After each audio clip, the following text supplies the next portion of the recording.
안녕하십니까. 이어서 경남 소식입니다. 살충제 달걀 파동으로 소비자들의 혼선과 유통업계와 양계농가의 타격 등 후유증이 상당합니다. 살충제나 항생제를 쓰지 않아도 되는 동물 복지가 대안인데요. 가장 큰 걸림돌인 비용 절감의 해법이 필요합니다. 배수영 기자의 보도입니다. 닭 유전자를 보존하는 첨단 닭 사육 시설. 닭이 어릴 때는 실내에서 밀집 사육을 합니다.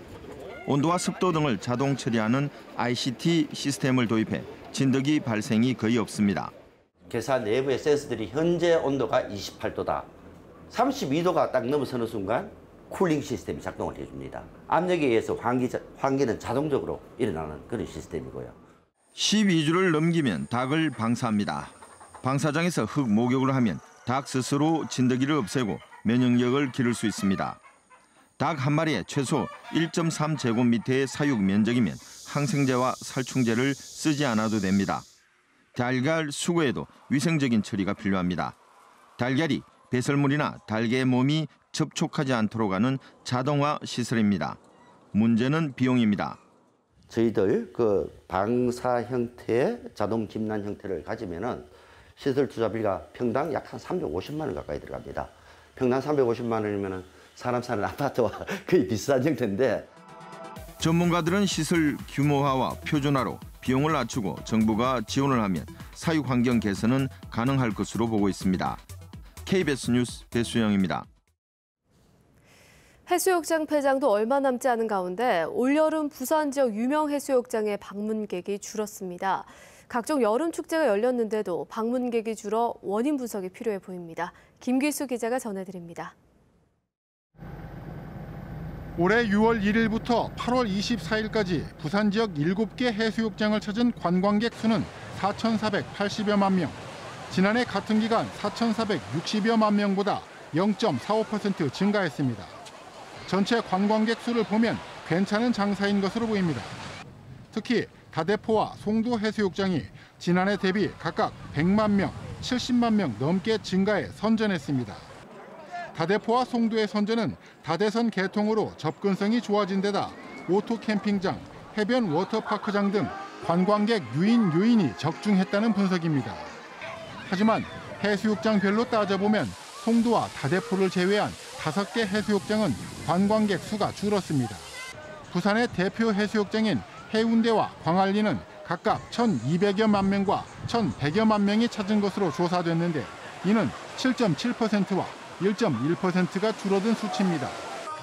각종 축제로 밤을 밝혔는데도 관광객이 크게 줄어든 겁니다. 여름 대목을 위한 정밀한 분석이 필요한 지점입니다. 지역성이 묻어나는 해수욕장별 브랜드와 방향을 설정하고 해수욕장 관리청인 구공과 함께 해수욕장별 브랜드와 사업의 발굴 및 부산 해수욕장의 경쟁 상대인 워터파크가 지역마다 건설되고 있는 점을 생각하면 새로운 관광객 유인 요소가 개발돼야 할 것으로 보입니다. KBS 뉴스 김규수입니다. 그 사람 노무현을 기억하는 봉화음악회가 오늘 노 전 대통령의 고향 김해 봉화마을에서 열렸습니다. 8번째로 열린 이번 봉화음악회에서는 시민 5천여 명이 참석한 가운데 노 전 대통령이 직접 부른 노래가 처음 공개됐고 무대 공연과 토크 콘서트가 마련됐습니다. 봉화음악회는 지난 2010년부터 해마다 노 전 대통령 생일인 9월 1일을 앞두고 열리고 있습니다.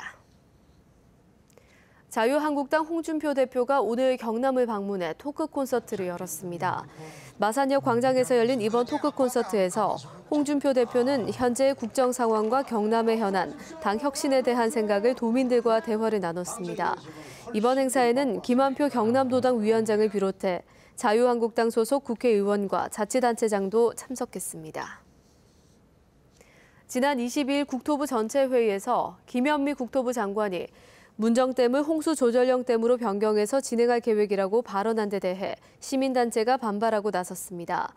지리산댐 백지화 함양대책위와 경남환경운동연합 등 7개 시민단체는 홍수조절댐은 지리산댐 백지화를 주장하는 시민들뿐 아니라 함양군에서도 반대하고 있다며 김현미 장관이 지리산댐을 둘러싼 갈등 상황에 대한 배경 지식이 없다고 비판하고 발언에 대한 적절한 해명을 할 것을 촉구했습니다.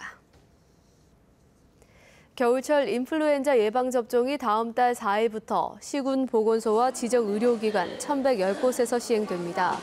접종 대상은 생후 6개월부터 59개월까지 어린이 13만 8천 명, 만 65세 이상 어르신 51만 8천 명입니다. 접종 시기는 나이별로 달라 처음 인플루엔자를 접종하는 어린이는 4주 간격으로 2회 접종을 받아야 해 다음 달 4일부터 접종을 시작하고 1회 접종 대상 어린이와 75세 이상 어르신은 다음 달 26일부터 무료로 접종합니다. 경상남도가 저소득층 가구 학생들을 위한 학교 우유급식 사업을 확대합니다. 올해부터 지원 대상이 국민기초생활보장 수급자와 차상위 계층 가구의 고등학생까지 확대됩니다. 경남 소식이었습니다.